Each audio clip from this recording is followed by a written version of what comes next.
Շնորհակալություն Նիկոս, շնորհակալություն գործընկերներ եւ Նիկոլ, շատ շնորհակալություն մեզ հյուրընկալելու եւ այս եվրոպական քաղաքական համայնքի գագաթն ժողովը հյուրընկալելու համար։ Ես կարծում եմ, որ երբ մենք խոսում ենք ռազմավարական ինքնավարության մասին, Մարկը շատ լավ ձևակերպեց դա իր ելույթում, որտեղ ներկայացնում էր ոլորտները կետարկետ, որտեղ մենք խոսում ենք ռազմավարական ինքնավարության մասին, որովհետև այստեղ միայն անվտանգության պաշտպանության մասին չէ եւ էներգետիկայի մասին չէ, այլև բաղադրիչները առանցքային են, այդ թվում նաեւ պարանային ասպեկտները, բայց մենք պետք է խոսենք տիեզերքի, ինչպես նաեւ կիսահաղորդիչների մասին, որովհետև անհրաժեշտ է ապահովել կայուն ռազմավարական ինքնավարություն եւ պաշտպանության ոլորտում, որովհետև երբ մենք խոսում ենք օրինակ կիսահաղորդիչների մասին, եթե դու կախվածություն ունես այլ երկրներից,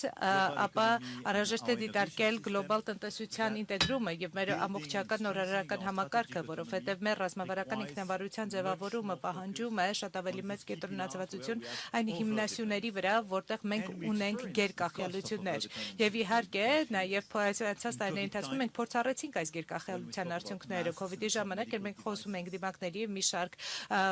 բժշկական միջոցների մասին, ինչպես նաև Ռուսաստանի պատերազմը Ուկրաինայի դեմ բացահայտեց մեր գազի Ռուսաստանի գազից ունեցած գերկախյալությունը։ Մենք փորձառում ենք մեր գերկախյալության ծանրությունը, երբ խոսում ենք ամերիկյան հովանոցի մասին, մեր պաշտպանության եւ անվտանգության մասին սենյակում գտնվող փիղն է, Մարկը խոսեց դրա մասին, որովհետեւ նա ավելի մոտ է զգում իրան եվրոպացիներին, քանի որ մենք միասնական ենք եւ հասկանում ենք, որ պետք է ավելի միասնական լինենք, որովհետեւ սա կասկածի կամ հարցականի տեղիք չէ, որ երբ մենք խոսում ենք այն մասին, որ իհարկե ամերիկյան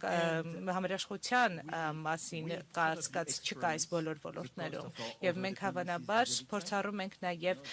Չինաստանի նկատմամբ մեր գերկախյալության ճնշումը եւ հետեւաբար մեծ խնդիրը, որ մենք ունենք այս պահին հետեւյալն է, որ մենք ճգնաժամերից եւ պատերազմներից անդին մենք ունենք շատ լուրջ ռիսկազերծման ռազմավարություն, որը պետք է իրականացնենք, որը շատ ավելի մեծ ներդրում եւ համակարգում է պահանջելու եվրոպացիների շրջանում։ Եվ եկեք հստակ լինենք, դրա համար անհրաժեշտ է ավելի մեծ համերաշխություն, ավելի շատ ներդրումներ, ավելի լավ կազմակերպվածություն, որպեսզի մենք կարողանանք ավելի լավ ինտեգրել մեր արժեշղթաները իրար եւ ռիսկազերծենք մեր արժեշղթաները աշխարհաքաղաքական իհայտ եկող կամ որոշակվող սպառնալիքների դեմ։ Մենք պետք է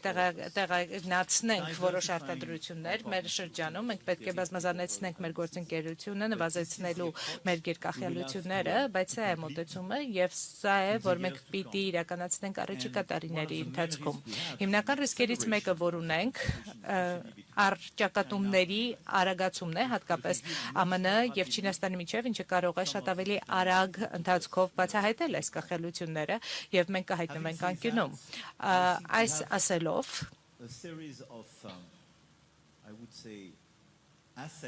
կարծում եմ մենք ունենք մի շարք ակտիվներ, առավելություններ, որոնք մենք ամենայն հավանականությամբ թերագնահատել ենք եւ սրանք հիմնական կապերն են, որոնք աշխարհագրականից անդին են եւ իսկապես կարծում եմ, որ ժողովրդավարությանը ուղղված մեր հավատամքը,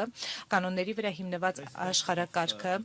ինչպես նաև բաց եւ ազատ առևտրի նկատմամբ հարգանքը, կլիմայի փոփոխության նկատմամբ հավատքը, նորարարության եւ լուծումների միտված մոտեցումներով ավելի սերտացնում է մեզ եւ որ բարձրացնում է մեր կանխորոշելիությունը այս օրակարգին արձագանքելու համար եւ սա շատ լուրջ առավելություն է ի հակադրություն շատ այլ ոչ եվրոպական դերակատարների նկատմամբ, որպես դիտարկմծոցի երկրները, ասիական երկրները, լատինամերիկյան եւ աֆրիկյան երկրները նրանք ուզում են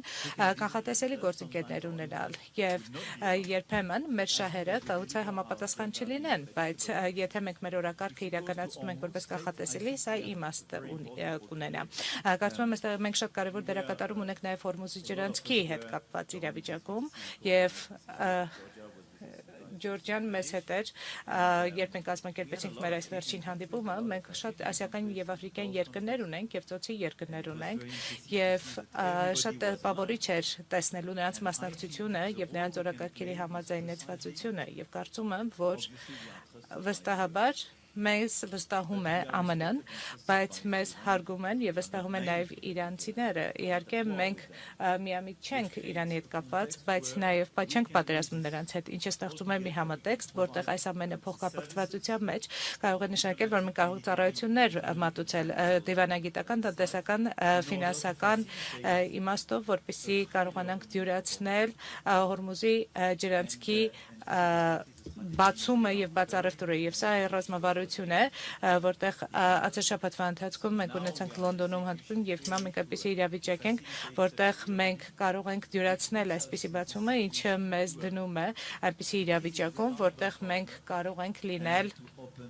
վստահելի գործընկեր եւ կարող ենք ունենալ այս բաց ճանապարհը։ Ես իսկապես կարծում եմ, որ սա մեր առավելություններից մեկն է, բայց բացի դրանից ես կարծում եմ, որ մեր հետաքրքրությունը հետեւյալն է, որ մենք պետք է նվազեցնենք ռիսկերի տարբեր հաստատություններում, պետք է շարունակենք ամբողջական համերաշխության մեջ համակարգված լինել եւ Ուկրաինան ամենաթեժ թեման է, բայց պետք է միասնաբար աշխատենք այս օրակարգի միտված ռազմավարական ինքնավարության ձեռք բերելու ընթացքում եւ կարծում եմ, որ վերջին մի քանի տարիների ընթացքում Հայաստանի հետ կապված Նիկոլի տեսանկյունը շատ տպավորիչ է։ Եկեք ազնիվ լինենք 8 տարի առաջ ոչ ոք այստեղ չէր գա եւ այն փաստը, որ մենք այսքան շատ առաջին այցեր ունենք ձեր երկիր, իսկապես լավ ցուցանիշ է, որովհետեւ 8 տարի առաջ այս երկիրը շատ սեղանի շուրջ նստած բազմաթիվ երկրների կողմից դիտարկվում էր որպես Ռուսաստանի դե ֆակտո արմանյակ եւ Նիկոլը կազմակերպեց Թավշյա հեղափոխությունը եւ այն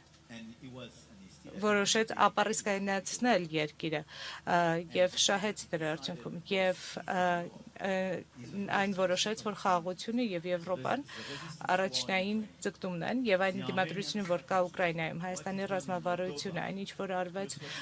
ու Մոլդովայում, ինչպես նաեւ շատ այլ երկրներում, որոնք նստած են այս սեղանի շուրջ, ցույց է տալիս, որ մենք որպես եվրոպացիներ մենք որոշել ենք անցյալ մի քանի տարիների ընթացքում մի